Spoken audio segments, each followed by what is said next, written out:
uzalendo ni muhimu.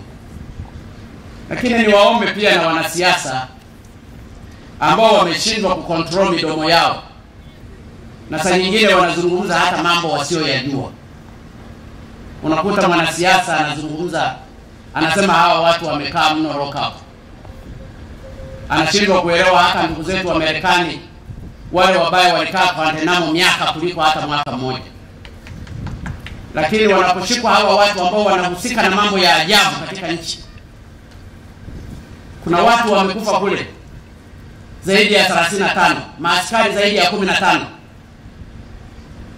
na wanaohusika ni pamoja na hao. Mtu anatoka pale na kwenda anazungumza kwamba wamekaa mno.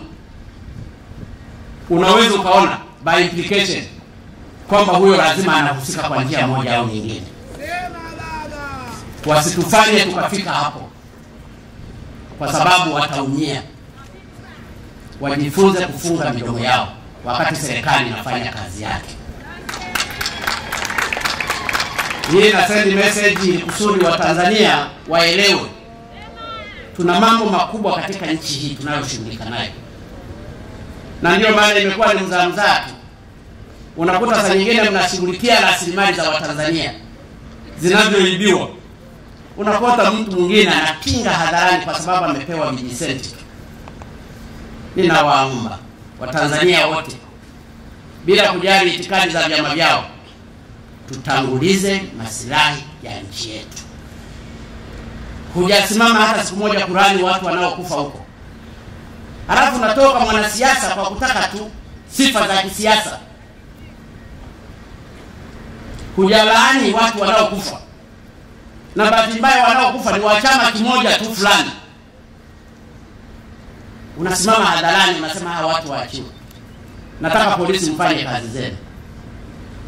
Hawa wanaoropoka waisaidie polisi kupeleleza. Wasiogope tasura, hawasiogope mwendo wa mtu.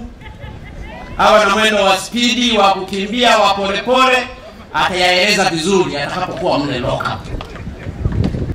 Lakini jukumu langu moja lingine ni kulinda usalama wa Watanzania na kuusimamia kwa nguvu zote. Watch out.